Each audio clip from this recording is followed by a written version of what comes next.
Tasavvur qiling, konsert katiga 100 ta chipta qoldi va uni sotib olmoqchi bo'lganlar soni 500 ta. Hamma chipta olishni xohlaydi, lekin chiptalar soni yetarli emas.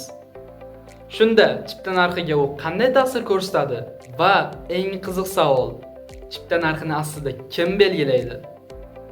Savdogarmi yoki xaridormi yoki ikkalasi hammi? Mana muammo. 100 ta chipta bor, lekin 500 kishi sotib olishni xohlayapti. Mavjud narxda talab qilinayotgan miqdor taklif qilinayotgan miqdordan ko'p. Iqtisodiyotda buni shortage, ya'ni yetishmovchilik deb ataymiz. Avval talabdan boshlaymiz. Talab bu shunchaki biron bir narsani sotib olish degani emas. Iqtisodiyotda talab xaridorlarning biron bir mahsulotni sotib olishga bo'lgan istagi va imkoniyatidir. Ya'ni men Ferrari xohlashim mumkin, lekin uni sotib olishga imkoniyatim bo'lmasa, bu samarali talab deyilmaydi. Odatda mahsulot narxi pastroq bo'lsa, ko'proq odam uni sotib olishga tayyor bo'ladi. Narx oshgan sari esa xaridorlar soni kamayishi mumkin. Shuning uchun demand curve, talab egri chizig'i odatda pastga qarab yo'naladi.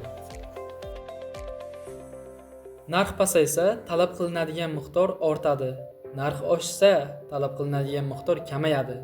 Boshqa omillar o'zgarmagan deb olsak. Lekin bozorda faqat xaridorlar yo'q. Ikkinchi tomonda savdogarlar ham bor va ular uchun ham narx muhim. Shu yerda ikkinchi kuch taklif paydo bo'ladi. Masalan, gilosni olaylik. Mavsum boshida bozorda gilos kam bo'lishi mumkin.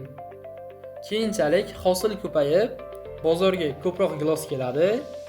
Sotuvchilar bozorga qancha mahsulot olib chiqishga tayyor bo'lsa, bu taklifning bir qismidir. Iqtisodiyotda taklif ishlab chiqaruvchilar yoki sotuvchilarning turli narxlarda qancha mahsulot sotishga tayyor va qodir ekanini ko'rsatadi.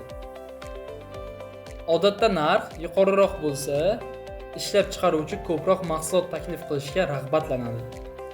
Shuning uchun supply curve, taklif egri chizig'i odatda yuqoriga qarab yo'naladi. Endi eng muhim savol. Agar xaridor bir narxni xohlasa, lekin sotuvchi boshqa narxni xohlasa, bozor narxi qayerda paydo bo'ladi? Ular uchrashgan joyda. Talab va taklif egri chiziqlari kesishgan nuqtaga equilibrium, ya'ni muvozanat deyiladi. Bu yerda xaridorlar sotib olishni xohlayotgan miqdor bilan sotuvchilar taklif qilayotgan miqdor tenglashadi. Shu nuqtadagi narx esa muvozanat narxi deb ataladi. Bu albatta bozorning soddalashtirilgan modeli. Real hayotda soliqlar, raqobat, davlat siyosati, xarajatlar va boshqa omillar ham narxga ta'sir qiladi. Endi tasavvur qiling, konsert birdan juda mashhur bo'lib ketdi. Ko'proq odam chipta sotib olishni xohlaydi. Talab oshadi.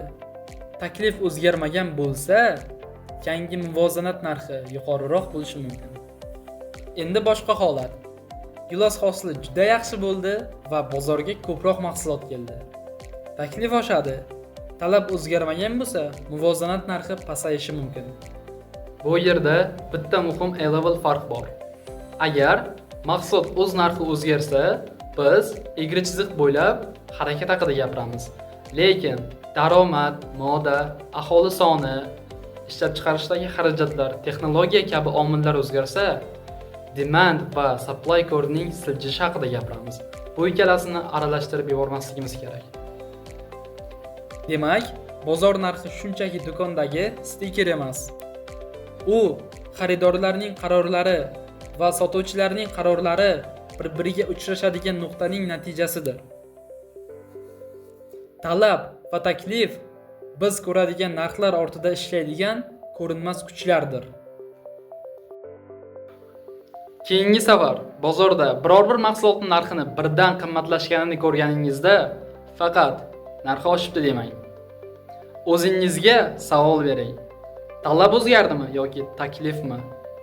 Iqtisodiyotni ko'rishni boshlaganingizda oddiy raqamlar ham hikoya aytishni boshlaydi. Bu Econ Love.